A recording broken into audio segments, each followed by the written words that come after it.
Ya teman-teman, kembali lagi sama saya, dan di sini saya kedatangan suatu laptop dari AMD. Seperti contoh yang ada di sini laptopnya yang bermerekkan MSI Delta 15.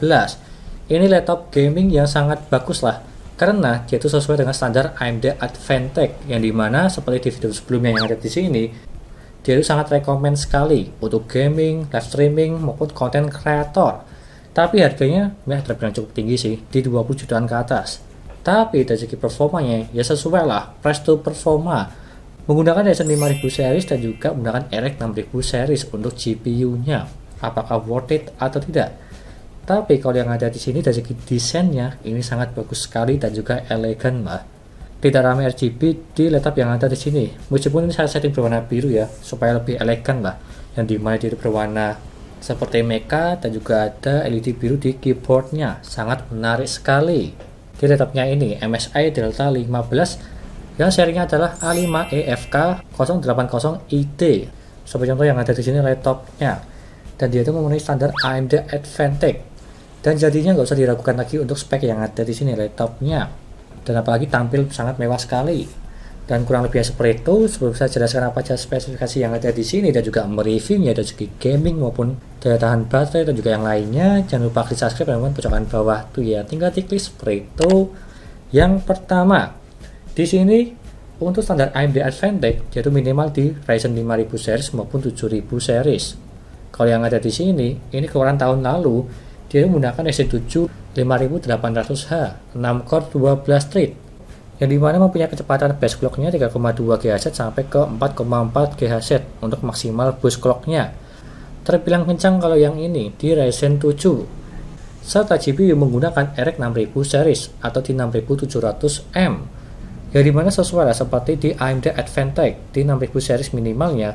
Kalau yang ini terbilang tinggi, 6700M 10GB GDDR6 dengan menggunakan GPU power up to di 135 watt supaya lebih powerful, dan juga stream prosesornya di 2304. Tapi dia itu ada dual GPU dari bawaan Ryzen-nya juga di Ryzen 7 5800H menggunakan Vega 8. Seperti contoh yang ada di sini gambarannya. Kurang lebihnya seperti itu. Dan untuk RAM-nya dia menggunakan 2x8GB 16GB kit di kecepatan 3200. Untuk slotnya bisa diganti lah up to sampai di 64GB. Tapi untuk yang ada di sini, kalau bisa ingin upgrade laptopnya, dia itu agak susah. Di bagian belakang setelah saya buka, dia itu full tertutup. Jadi kalau ingin upgrade, saya akan buka aja di bagian keyboardnya. Tapi itu nggak saya rekomendasikan sih untuk kalian yang awam. Lebih baik upgrade di service center di MSI-nya supaya lebih aman untuk garansinya. Kurang lebihnya seperti itu. Dan juga storage-nya, dia menggunakan NVMe 1TB Gen 3, yang dimana menggunakan mereknya Samsung dengan kecepatan seperti contoh yang ada di sini, membacanya di 2414 dan juga menulisnya di 1685. Terbilang standar cepat lah untuk yang ada di sini karangan NVMe. Kalau untuk storage-nya dia itu ada dua. Jika lu lihat di speknya, dia itu support sampai 2 SSD M.2 NVMe. Tapi ingat, kalau ingin upgrade silakan ke service center MSI supaya aman untuk upgrade-nya. Lanjut ke WiFi yang digunakan. Dia menggunakan WiFi 6E dan juga Bluetooth 5.2 seperti contoh yang ada di sini. Lanjut ke layarnya. Untuk yang ini dia itu 15,6 inch, panel IPS 1080p atau Full HD, dan juga dia memiliki 240 Hz. Untuk bermain game udah sangat smooth sekali lah di atas 144 Hz. Apalagi kalau yang ini di 240 Hz. Mungkin kerasanya kalau main di Valorant ya, dia itu akan kerasa. Jadi sangat smooth, dan juga gamenya tersebut dia itu ringan. Serta spek yang lainnya seperti di AMD Advantech, dia memiliki brightness 300 nit dan juga 100% sRGB untuk editing foto maupun video supaya lebih akurat lah warnanya. Dan lalu laptop ini memiliki webcam yang ada di bagian atas ini, yang dimana lubangnya kecil, dengan resolusi 720p 30 fps seperti contoh gambaran yang ada di sini untuk percobaannya. Dan setelah saya lihat dari segi gambarnya, bisa dibilang cukup bagus lah dari segi warnanya. Untuk meeting zoom dan juga untuk live streaming masih cukup bagus saja, tidak terlalu pecah gambarnya. Kurang lebihnya seperti itu. Lanjut ke konektor di bagian samping kiri dan juga samping kanannya. Untuk di bagian samping sini, dia itu ada DC in dan juga ada Type-C serta ada USB 3.2 Gen 2 serta ada combo audio jack di bagian samping sininya. Plus LED baterai. Di bagian samping satunya dia itu ada USB Type-C, USB 3.2 Gen 2, ada HDMI dan juga Kensington lock. Kalau aku pribadi terbilang masih kurang lah. Sebagai contoh dari segi card reader dan juga tidak ada kabel LAN. Kalau aku sih lebih suka pakai kabel LAN daripada menggunakan WiFi aja. Tetapi masih bisa diakali untuk membeli adapter sambungan dari USB ke kabel LAN jika ingin bermain game supaya lebih lancar. Kurang lebihnya seperti itu. Dan lanjut dari segi speakernya, dia memiliki speaker di bagian kiri dan juga di bagian kanan menggunakan brand Nahimic yang dimana dia itu base steel series. Kalau saya coba dengarkan dari segi suaranya terbilang ya standar game pada umumnya lah untuk speaker yang ada di sini menggunakan Nahimic. Selanjutnya dari segi desain material yang ada di sini, dia menggunakan full aluminium dengan lapisan karbon metal grey. Kalau aku pribadi sangat menarik banget sih, dari segi warnanya cocok sekali buat aku. Dengan tampilan terbaru dan juga dia tuh ramping, beratnya sekitar 1,9 kg. Laptopnya ini terbilang ringan lah, apalagi ini spek laptop gaming ya. Kalau rata-rata spek gaming biasanya tersebut di 2 kg ke atas, tapi kalau yang ini masih di bawah 2 kg udah cukup bagus untuk dibawa kemana-mana. Dan apalagi tampilannya sangat cakep sekali. Dan juga untuk lebar panjang serta tingginya, untuk yang ini panjangnya 35 cm serta untuk lebarnya 24,7 cm serta tebalnya atau tingginya 1,9 cm. Maka dari itu laptopnya ini ringan. Dan selanjutnya dari segi pengujian gamingnya, yang pertama di Geekbench R15 dulu. Untuk yang ini OpenGL mendapatkan 167 FPS yang dimana menggunakan RX 6700M serta CPU yang mendapatkan 1793 CP menggunakan 8 core 16 thread. Lanjut ke gamingnya, yang pertama GTA 5 settingan 1080p dan juga settingan very high, dia itu mendapatkan di 132 FPS. Untuk yang ini juga masih aman di atas 100 FPS di settingan rata kanan. Lanjut ke Forza Horizon 4 settingan 1080p dan juga settingan ultra, dia itu mendapatkan di 153 fps.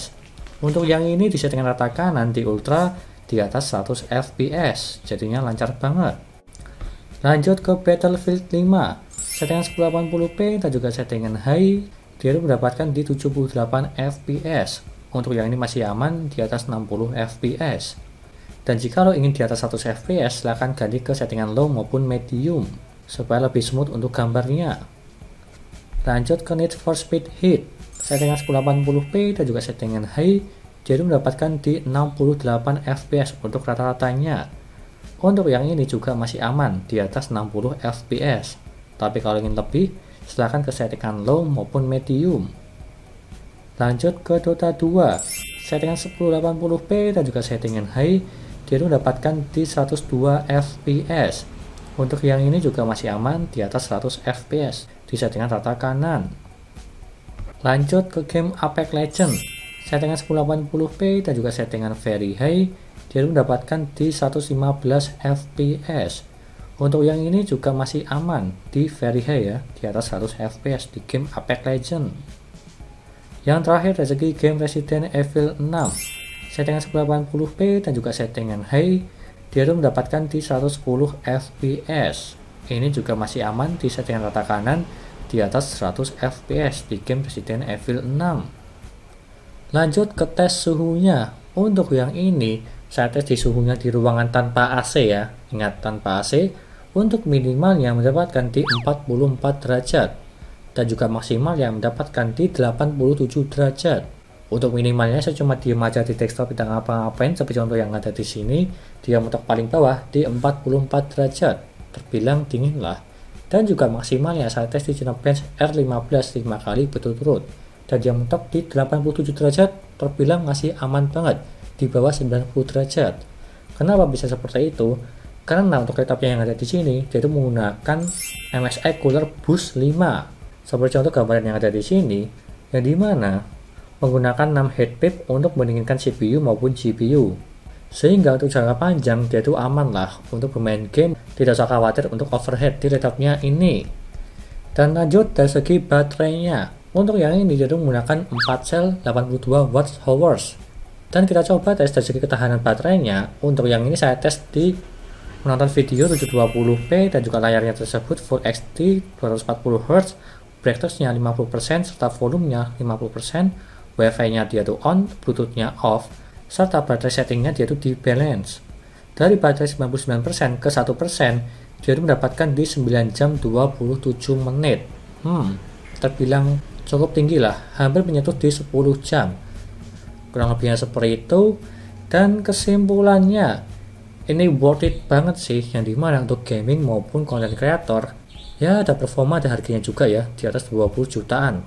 Untuk yang ini MSI Delta 15 yang serinya Ryzen 7 5800H dan juga RX 6700M, dia tuh dibanderol dengan harga sekitar 25 juta. Kalau di tahun sebelumnya tersebut di awal-awal di 27 juta, tapi kalau yang sekarang di 25 juta kalau saya cek di marketplace sekarang. Kalau kalian berminat silahkan pilih aja, linknya ada di deskripsi untuk ini laptopnya. Dan sangat worth it sih, ya nggak ada yang tidak worth it lah di harga 20 juta ke atas. Tidak usah diragukan lagi untuk performanya, apalagi untuk keyboard yang ada di sini dia itu sangat enak sekali untuk feel-nya, serta touchpad yang ada di sini terbilang cukup lebar, berada di posisi tengah, dan juga di bagian atas ini dia itu exhaust-nya ya, bukan untuk speaker suara. Jadi kalau misal bermain game, ini pasti agak panas sedikit lah di bagian atasnya yang ada di sini. Dan sekian dari saya, terima kasih sudah menonton, dan juga jangan lupa like dan subscribe, dan nantikan video lainnya untuk review laptop yang lainnya, seperti contoh di video sebelumnya di XP, kalau yang ini di MSI, semoga masih ada lagi, dan terima kasih sudah menonton.